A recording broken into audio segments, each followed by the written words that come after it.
నల్గొండ జిల్లా కట్టంగూరు మండలం ఈదులూరులో ఘోరం జరిగింది. ప్రాథమిక పాఠశాలలో మధ్యాహ్న భోజనం కోసం వంట వండుతుండగా ఓ విద్యార్థి సాంబార్లో పడిపోయాడు. చిన్నారి కేకలు వేయడంతో గుర్తించిన సిబ్బంది వెంటనే ఆసుపత్రికి తరలించారు. ముఖం తప్ప మిగిలిన ఒళ్లంతా కాలిపోయింది.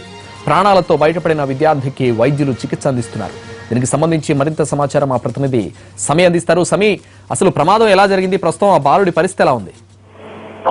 శంకర్, ఈ విషాదకరమైన సంఘటన మధ్యాహ్నం జరిగింది. కట్టంగూరు మండలం ఈదులూరు గ్రామంలోని ప్రాథమిక పాఠశాలలో మధ్యాహ్న భోజనం సమయంలో క్యూ లైన్ లో పిల్లలంతా నిల్చోవడం జరిగింది. ఈ క్యూ లైన్ లో నిల్చున్న నేపథ్యంలో వెనక భాగంలో ఉన్నటువంటి విద్యార్థులు ఎవరైతే ఉన్నారో ఆ విద్యార్థులు నెట్టివేయడం వల్ల ఈ జయవర్ధన్ అనే 5 సంవత్సరాల విద్యార్థి 1వ తరగతి చదువుతున్నాడు. ఈ జయవర్ధన్ అనే విద్యార్థి పక్కనే ఉన్న వేడివేడి సాంబార్ గిన్నెలో పడిపోవడం జరిగింది. వెంటనే బయటికి తీసినప్పటికీ ఆ బాబు దాదాపు ఛాతి భాగంలో ఉన్నటువంటి లోపల బయట కూడా తీవ్ర గాయాలు అవ్వడం జరిగింది. పరిస్థితి విషమంగా ఉండడం వల్ల ప్రాథమికంగా ఒక వైద్యం అందించి ఆ తర్వాత ఉస్మానియా ఆసుపత్రికి హైదరాబాద్ తరలించడం జరిగింది.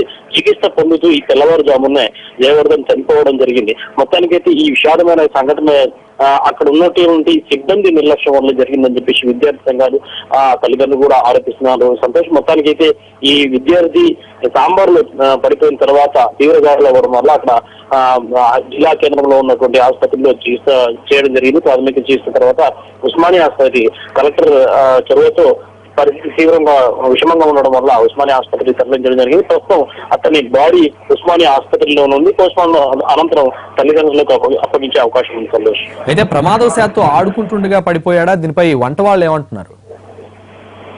సంతోష్, ప్రాథమిక పాఠశాల గ్రామీణ ప్రాంతాల్లో ఉన్నటువంటి పాఠశాలలు ఏవైతే ఉన్నాయో అక్కడ వంటలు వండడానికి వంట గదులు లేకపోవడంతో పాటు పిల్లలు అక్కడ ప్రశాంతంగా కూర్చొని తినే వాతావరణం కూడా ఉండదు. ఈ నేపథ్యంలో అంటే గిన్నెలు అక్కడే ఉంటాయి, వీళ్ళు తినడం కూడా ఒకే చోట ఉండి చాలా కంజెస్టెడ్ ప్లేస్ ఉంటుంది. కాబట్టి అక్కడ లైన్ లో మధ్యాహ్న భోజనం సమయంలో వీళ్ళంతా కూడా అన్నం కోసం క్యూ లైన్ లో కూడా నిల్చోవడం జరిగింది. ఈ నిల్చున్న నేపథ్యంలో ఒకరినొకరు చేసుకోవడం జరిగింది. వెనక నుంచి విద్యార్థులు తోయడం వల్ల ముందు ఉన్నటువంటి జయవర్ధన్ ఎవరైతే ఉన్నారో అతను పెద్ద సాంబార్ గిన్నెలో వేడివేడిగా ఉన్నటువంటి సాంబార్ గిన్నెలో పడిపోవడం జరిగింది. అంటే అక్కడే ఉన్నటువంటి అన్నం తింటున్న సమయంలో అన్నం కోసం క్యూ లైన్ లో నిల్చున్న సమయంలోనే ఈ ప్రమాదం జరిగింది. సంతోష్, మొత్తానికి అయితే అక్కడ ఉన్నటువంటి సిబ్బందితో పాటు పాఠశాలకు సంబంధించిన ఉద్యోగులు ఎవరైతే ఉన్నారో వాళ్ళకి కూడా బాధ్యతగా తీసుకోవాలని వాళ్ళపై కూడా చర్యలు తీసుకోవాలని చెప్పేసి కూడా విద్యార్థి సంఘాలు డిమాండ్ చేస్తున్నారు. సంతోష్.